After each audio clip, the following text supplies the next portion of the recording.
Salut tout le monde. Salut. C'est Canito et toi, je porte Canal Fishing et là cette vidéo, c'est une vidéo FAQ, foire aux questions, à laquelle justement on va répondre à toutes vos interrogations sur la série en cours, à Land en cours, puisqu'il reste un dernier épisode, ça sera lundi à 20h. J'espère que vous avez tous vu les 6 derniers épisodes.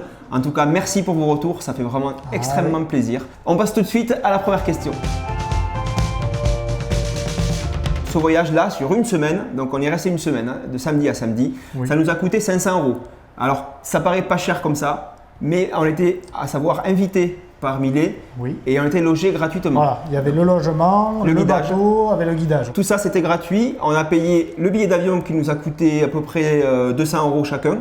Aller-retour, c'est un vol pas cher, low cost, de Béziers à Stockholm. Donc, on a payé chacun 500 € à peu près. Et je dirais que pour quelqu'un qui veut être guidé sur place et qui veut louer un bateau sur place et qui doit payer un logement, il faut compter, je pense, un peu plus que le double, donc je pense à 1200 € à peu près. 1200 € par personne pour une grosse semaine. C'est un voyage, vous en rappellerez toute votre vie, honnêtement. C'est sûr. Le cadre, la pêche, c'est vraiment exceptionnel. Peut-être que vous trouverez aussi des bons plans là-bas sur place à voir. C'est sûr. En fouillant un peu, on trouve toujours des trucs. Mais je pense que pour quelqu'un qui va comme ça et qui n'a aucun contact là-bas, à peu près 1000-1200 € par personne, si vous, ça devrait être à peu près dans ces eaux-là. Le meilleur moment, enfin, pour eux sur l'île, ça serait vraiment la période où on y a été, donc début juin. Ça se concentre sur 15 jours en juin. C'est ça, c'est très précis.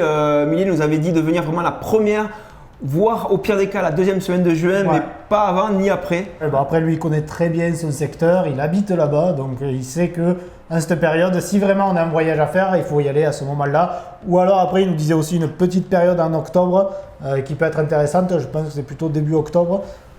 Mais voilà, il sait que début juin, c'est l'idéal. Si on va là-bas comme ça, est-ce qu'on peut s'en sortir sans guide de pêche? La réponse est clairement non. Si vous y allez comme ça et que vous mettez à l'eau n'importe où ou quoi, vous vous exposez déjà à une mauvaise pêche, voire très mauvaise. Et deuxièmement, à des problèmes par rapport à la législation. La réglementation. On verra après, il y a une autre question sur les permis.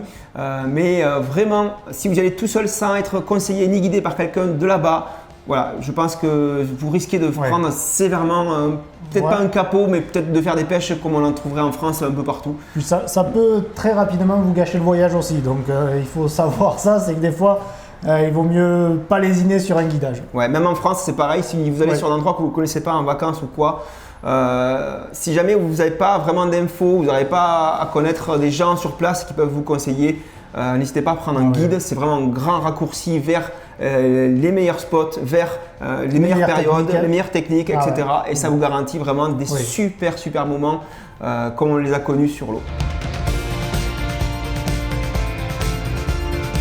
Au niveau de la législation et des permis qu'il faut pour pêcher là-bas. Alors honnêtement, Millet ça a été occupé pour nous. Il a été grand seigneur. On a été accueillis super bien et il s'était chargé de tout ça pour nous. À savoir qu'on lui a posé quand même des questions là-dessus, ça a l'air un peu compliqué. Imaginons qu'à Land, c'est grand comme un département français à peu près. C'est comme s'il fallait acquitter un permis par lot de pêche en fait. Oui, et surtout que voilà, c'est pas par lac. C'est vraiment un lac peut être coupé en 4 parties et avoir 4 permis différents. Donc on a le droit de pêcher par exemple une telle rive, mais on peut pas aller sur l'autre rive. Donc c'est vraiment assez spécifique et là il faut quand même se renseigner. Si vous avez un guide, c'est facile, il le fait pour vous. Si vous n'avez pas de guide, je vous conseille vraiment de vous renseigner auprès de l'office de tourisme de Hollande. Ils sont vraiment extrêmement habitués à recevoir des pêcheurs, bien entendu. On saura vous renseigner exactement sur les permis qu'il faut. Il est très important de se renseigner parce que les pêcheurs se contrôlent entre eux et bon, pour pas qu'il y ait, je pense, une mauvaise ambiance sur l'eau et quelques tensions. Surtout qu'il y a certaines personnes qui parlent suédois assez rapidement. Alors déjà que le même suédois, lentement, on ne le connaît pas. Même alors, lentement, rapidement, c'est très compliqué. Voilà, il faut quand même, je pense, pour avoir une très bonne expérience sur l'île, se renseigner au niveau des permis. Est-ce que les brochets finlandais combattent plus ou un comportement différent des brochets français. Là aussi, la réponse, elle est négative, c'est niet, c'est pareil. Honnêtement, voilà, si les brochets sont actifs, ils vont être agressifs. Si jamais ils sont en phase de repos, ils vont avoir tendance à suivre un peu les leurs. Il va falloir trouver des techniques pour essayer de les feinter un petit peu. On a fait le 103 par exemple, qui était au bateau en quelques minutes, voire quelques secondes. Et on a fait des brochets de 80-90 qui vraiment nous ont mis la misère. Donc, et c'est pareil en France. C'est exactement pareil. Pour nous, les combats sont exactement les mêmes. Voilà. 6e question, est-ce qu'il y a des erreurs que vous avez commises là-bas et qu'il aurait fallu éviter? Il y en a une. Alors, franchement, il n'y en a pas beaucoup, même 0, sauf une. Et on l'a regretté un petit peu, c'est de ne pas avoir pris de matériel du tout de matériel avec nous. On a voulu voyager léger, c'est pas que ça coûtait plus cher que ça, mais bon, Millet nous avait proposé effectivement de pêcher avec son matériel, chose qu'on a acceptée. Et finalement, on s'est retrouvé au bord de l'eau, parfois un peu frustré de ne pas pouvoir essayer des techniques qui nous sont chères et qu'on ne pouvait pas faire simplement par manque de matériel. Ouais, puis on est habitué à sa boîte, on est habitué à des techniques, on est habitué à certaines zones où on les pêche de telle manière qu'eux n'ont pas du tout les mêmes techniques, et c'est vrai que du coup il y a certains moments où on s'est dit ah là j'aurais bien passé telle heure ou telle heure, et au final quand on les a pas, tant pis, on fait avec ce qu'on a, mais des fois ça manque un peu. 7e question, et là on va rentrer vraiment dans le détail des techniques de pêche qu'on a utilisées, des leurres qui marchaient le mieux, etc. Je pense que ça vous intéresse beaucoup, on a eu beaucoup de questions là-dessus. Oui. Alors si on veut résumer la technique de pêche reine là-bas, il y a 2 mots, on va dire gros leurre souple, oui. Voilà, et on va dire un peu bourrin dans l'esprit. Mais c'est des Vikings, il ne faut pas l'oublier. Ouais, puis ils pêchaient essentiellement le brochet, ils ne cherchent pas autre chose. Les cendres, vous avez vu, on en a fait un le premier jour, alors peut-être qu'on en fera d'autres. La série n'est pas finie, on verra. Des perches, pareil. Donc eux là-bas, c'est focus brochet. Ils pêchent très peu le cendre. La perche, ça arrive un peu plus, de plus en plus. Mais bon, c'est vraiment orienté très brochet. Depuis toujours, ils pêchent essentiellement le brochet. Voilà. Donc ne leur parlez pas de discrétion. Ça n'existe pas. Là-bas, c'est fluoro minimum 100 centièmes. Voire gaine en acier tressé, là, gaine qui est souple. Ça marche pas mal aussi là-bas. Au niveau des triples, c'est toujours des montages shallots sous le leurre, quasiment tout le temps, avec au moins 2 triples, 1-0, 2-0 en taille de triple. Voire même du 3-0 sur les gros leurres. Voilà, ils mettent très rarement un seul triple. Ça les a étonnés beaucoup qu'on fasse ça, on se faisait gronder par Millet. Ouais, ils n'étaient pas trop d'accord. Voilà, mais finalement, on a sorti quand même nos plus gros poissons avec un seul triple, donc ça nous a conforté dans le fait que ça marchait aussi. Après, voilà, ils sont habitués à leur technique, ils savent qu'elle marche. En même temps, c'est normal, c'est naturel. Voilà, c'est comme ça. Voilà. Au niveau des leurres, extrêmement leurre souple. 18 à 23 cm à peu près. Tête plombée, vissée dans la tête du leurre, à peu près 5, 10, 15 grammes. Maximum. La plupart du temps 10 grammes. Il y a très peu de fond, 1 mètre à 2 mètres de fond, la plupart du temps des herbiers aussi. Voilà. Rarement on l'a pêché dans 3, 4, 5 mètres, c'est très rare. Même s'il y a 3 mètres d'eau, dans tous les cas, il y a 1,50 m d'herbier, donc on ne rentre pas dedans. Voilà. Au niveau des animations, c'est lancer, ramener au-dessus des herbiers, relativement rapide. Vous attendez pas que le leurre coule, il n'y a pas à compter, ça va vite. Ça c'est vraiment plaisant, c'est sûr que c'est une pêche où on ne se prend pas la tête. Ouais, c'est une pêche active en plus, vraiment on pêche très souvent aussi à 360 degrés parce que on est sur une zone shallow entière, donc on peut pêcher tout autour du bateau. Donc c'est intéressant, il y a quand même plein de choses à faire, et il y a mine de rien, il y a quand même un peu de technique aussi. Sur le matériel, ça peut paraître assez bourrin de prime abord, mais c'est vrai qu'il y a quand même une petite subtilité à avoir pour vous garantir des touches. C'est souvent le rapport entre le poids et la vitesse de la récupération. Ça j'ai remarqué. Si jamais vous êtes trop lourd, vous allez commencer à jardiner, donc ça va mal pêcher. Et si vous insistez comme ça, vous n'allez pas faire de touche du tout. Si vous êtes trop haut, que vous ramenez trop vite, c'est pareil, les brochets ne vont pas taper dans votre leurre. Enfin, c'est assez subtil. Si les brochets sont un peu vicieux, là, il y a des fois où ils l'ont été vraiment. Ah ben oui, c'est un peu comme chez nous. Il y a des jours où ils sont très actifs, des jours où ils le sont moins. C'est clair. Après, c'est à nous de trouver la technique aussi pour les déclencher. Donc c'est pas une baignoire comme souvent on a pu le lire. C'est vraiment pas ça. Il y a des endroits où vous pouvez aller. Si vous n'êtes pas guidé, vous pouvez vous allez faire un four complet. Ah oui, c'est sûr. Même avec Millet, c'est des fois pas facile. Si vous y allez comme ça en pensant ramener du leurre souple et vous faire 30 brochets dans la journée, vous vous trompez, honnêtement. Donc c'est une technique qui est un peu bourrine, mais qu'il faut maîtriser quand même. Dernière chose concernant la pêche en elle-même là-bas, c'est une pêche qui se fait 90%, je pense, embarquée. Même avec comme on l'a vu dans l'épisode, même avec une barque à rame, ça marche très bien, mais il faut accéder à ces petits îlots. C'est un archipel, donc il y a beaucoup d'îles partout, il y a beaucoup d'eau. Et souvent du bord, vous avez des roselières qui sont immenses, on ne peut pas y accéder. Donc il faut vraiment être embarqué. Il faut le savoir. Même un flot de tube, si jamais vous partez avec un flot de tube, ça peut très bien le faire. C'est pas le problème, c'est juste une fois sur l'eau. On n'a pas vu un flot de tube là-bas, par contre. On a vu beaucoup de bateaux, mais pas de flot de tube. Et à savoir aussi que c'est de l'eau saumâtre, donc de l'eau à la fois salée et de l'eau douce. Donc vous retrouverez des harengs, des brèmes, tout ça mélangé. Et ça fait un beau petit paquet de monde. Et ça fait de la nourriture très riche aussi pour tous les carnassiers. Voilà. Et les brochets sont vraiment bien portants. On va atteindre les 10 kg avec des poissons de 100, 110 cm assez régulièrement, je pense.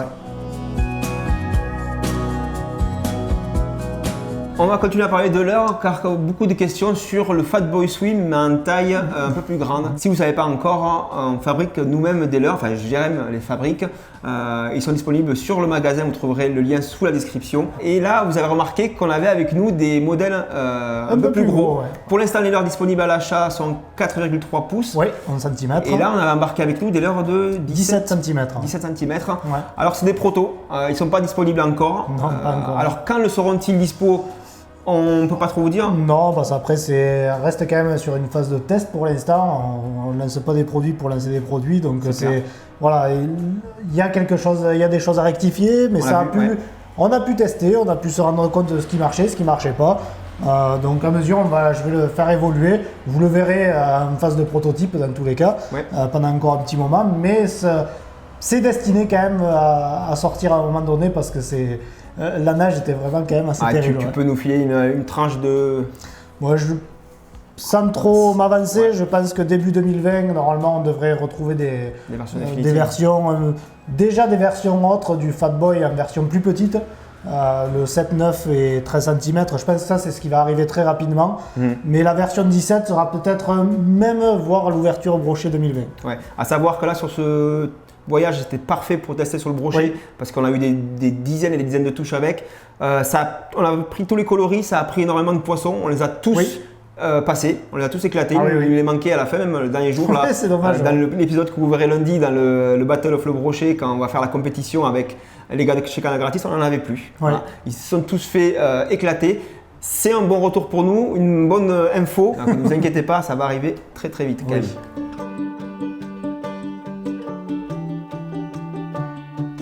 Est-ce qu'il est possible de pêcher autant de poissons en France et combien vous en avez pêché sur le séjour? Alors sur le séjour, on va commencer par répondre à ça. On n'a pas compté, mais honnêtement, on est sûr d'une chose, c'est qu'on a largement dépassé les 100 poissons au bateau. On a fait 100 poissons, c'est sûr. Après, à savoir si on comptait tout ce qu'on a décroché. Tout ce qu'on a... Les suivis, les décrochés. Là, on explose le compteur. Mais 100 poissons au bateau, plus de 100 poissons au bateau, c'est sûr. Sur 6 jours de pêche. 6 jours de pêche, Voilà, ça c'est pour le nombre. À savoir, est-ce qu'on peut trouver ça en France? Honnêtement, je pense que oui. En France, des sessions à 20 brochets par jour, ça arrive. Il suffit qu'ils soient en phase d'activité, qu'ils soient à la bonne période, que vous connaissez bien le spot. Ça peut arriver. C'est ça, nous après on ne connaît pas toute la France non plus. Donc non, loin de là. On ne peut pas répondre à cette question. Répondre à ça, en France, on n'a pas pêché assez de spots pour dire si on peut trouver ça en France ou pas. C'est clair, mais honnêtement, en France, on a des très très beaux spots à brocher. Je pense qu'ils peuvent être aussi bons que les spots qu'on a pêchés là-bas. C'est sûr et certain. Voilà, alors c'est peut-être pas les mêmes types de postes, c'est peut-être plus dur de les trouver. Voilà, c'est peut-être pas les mêmes pêches, c'est plus dur. Ce qui est sûr, c'est que la pêche est un peu plus compliquée en France. Il faut s'adapter, il faut beaucoup changer de leurre, il faut être un peu plus discret, il faut savoir jouer avec la profondeur, chose qu'ils ne font pas là-bas. Voilà, là, la pression de pêche n'est pas la même non plus, il faut le dire. Donc ça peut y jouer un petit peu aussi. Mais quand en France on a trouvé la technique, je pense qu'on peut vraiment faire beaucoup de poissons aussi. À savoir aussi qu'il y a là-bas une gestion de la pêche qui est assez différente de la nôtre. Là-bas, le brochet, c'est hyper important. La pêche aussi, très importante. C'est ancré, c'est normal. eux là-bas, ils vivent sur une île, donc les bateaux, tout ça, ça les connaît depuis longtemps.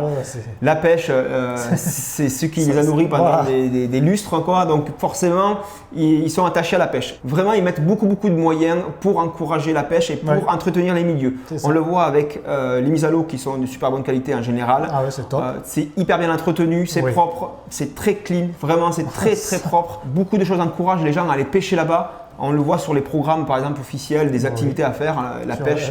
C'est ça, sur les offices de tourisme, c'est un des trucs qui va ressortir presque en premier. Voilà, tourisme pêche. Beaucoup de guides, beaucoup de logements pêche, beaucoup de locations de bateaux, etc.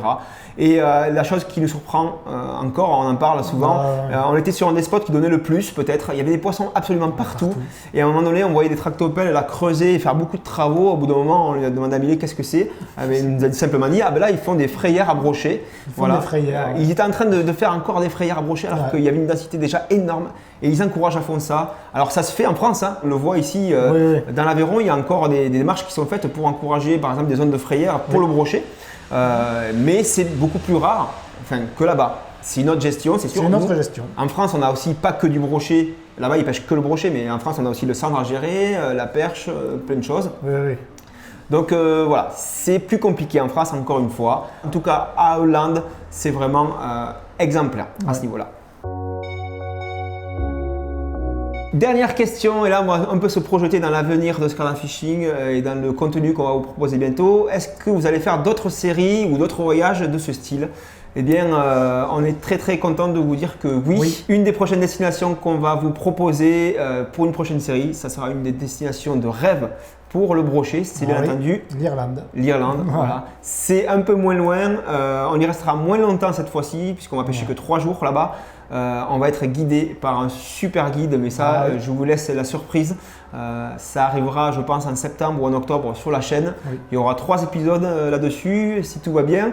Ensuite, on a une autre série, là aussi, qui arrivera un peu plus tard. Mais les billets sont pris. Donc, c'est la pêche exo en Guadeloupe. On va aller voir la Guadeloupe. Ouais, alors là, pour nous, c'est vraiment quelque chose d'extraordinaire. Là, on va tout changer. C'est simple. Là, ça va être radical. Vous allez voir de la mer, vous allez voir du soleil, quoi qu'en ce moment, ça va. Ça va, on n'est pas. Vous allez voir de l'eau turquoise, des poissons qu'on n'a jamais vus. Ah, ça, je pense bien. Ouais. Voilà, on a rencontré Julien Autonnet, qui est guide de pêche là-bas, sur le salon de Clermont-Ferrand cette année. C'est quelqu'un qui connaît bien la région, chez nous, tout ça. On a vraiment sympathisé là aussi. Et on a réussi, je pense, à vous organiser un petit voyage qui devrait vraiment le faire en vidéo. Oui, j'espère que ça va être sympa. Voilà, on y va dans une période un peu difficile, peut-être, où il risque d'y avoir pas mal de pluie, tout ça, on va voir. C'est ce qui fait que c'était pas trop cher non plus. Mais pour la pêche, ça peut le faire. Donc on y va. Si ça peut le faire, c'est bon. Cette année, on met les gaz et on essaie de vous proposer du contenu de fou furieux. Voilà, c'est ce qui nous importe le plus. Bien entendu, au milieu de tout ça, il y aura toujours les vidéos d'ici. Vous inquiétez pas. Voilà, bien entendu, on va aller pêcher. En France, non plus. Bien sûr, on va quand même rester ici. Et puis une dernière série donc qui restera cette fois bien chez nous, c'est une série sur la rivière Lot. Une des plus belles rivières à carnassiers, je pense, de France, qu'on connaisse en tout cas. C'est une super rivière. On a décidé de descendre le Lot de la source jusqu'à son embouchure et en pêchant un peu de tout, donc en pêchant du carnassier, en pêchant de la carpe, en pêchant de la truite. La truite aussi. Donc voilà, on a déjà tourné 2 épisodes, il y en aura 5. Et je peux vous garantir que c'est vraiment magnifique. Le Lot, c'est super joli. On a vraiment beaucoup de super rush là pour l'instant. On a fait la truite et une session carnassier là en plein été. C'était top. On va continuer avec de la carpe et tout ça. On va revenir à la carpe, vous imaginez. Qu'est-ce qu'on ne ferait pas pour vous Mais on va se régaler. Ça va être une série qui sortira pareil à la fin de l'année. Donc restez bien connectés sur Scarland Fishing. Si vous voulez voir tout ça, être sûr de rien louper, pensez à bien vous abonner à la chaîne. Si vous ne l'avez pas déjà fait, faites-le. C'est comme ça que vous nous montrez votre soutien. Puis écoutez, on vous dit à très bientôt pour le prochain épisode et le dernier épisode de la série Hollande. On dira au revoir à la Finlande. Cette fois-ci, ça sera lundi à 20h. Attention, on vous précise, c'est un épisode spécial qu'on va sortir en simultané avec Canal Gratis, donc avec la chaîne de Millet. On a fait en fait une espèce de petite compétition avec les gars de Canal Gratis où on les défie à la pêche au brochet chez eux. Ça s'appelle le Battle of le Brochet. Eux, sur leur chaîne, vous aurez le premier épisode et vous aurez le deuxième épisode sur Scarland Fishing. Voilà, les deux sortiront donc lundi à 20h. Leur épisode à eux sera sous-titré en français, bien entendu. Ça sera toute la matinée. Et ensuite, vous basculerez sur Scana Fishing pour voir le dénouement et la fin. Ça sera donc la deuxième partie. Qui c'est qui a gagné? Voilà, sur Scana Fishing. Et vous verrez qui c'est qui a gagné et qui a bien poutré les autres, on va dire. On vous dit rien, chut. Mais il y a eu vraiment pas mal de surprises sur cet épisode, c'était complètement fou. Super fou. Ouais. Voilà, vraiment un épisode pour finir cette belle série en beauté. Ouais. On vous remercie beaucoup d'avoir suivi cette série. Vraiment, ça nous a fait extrêmement plaisir. Ouais. Les retours sur les vidéos sont juste extraordinaires. Et je peux vous dire que quand on les lit, on a vraiment le smile et ça nous booste à fond. Super. Voilà, on regarde surtout vos commentaires, votre ressenti sur nos vidéos, c'est ce qui nous importe le plus. Et honnêtement, là, on est refait, donc on va continuer comme ça. On vous dit à très bientôt pour cet épisode-là. Ça sera lundi à 20h. Merci à tous. À bientôt. À bientôt. Ciao, ciao.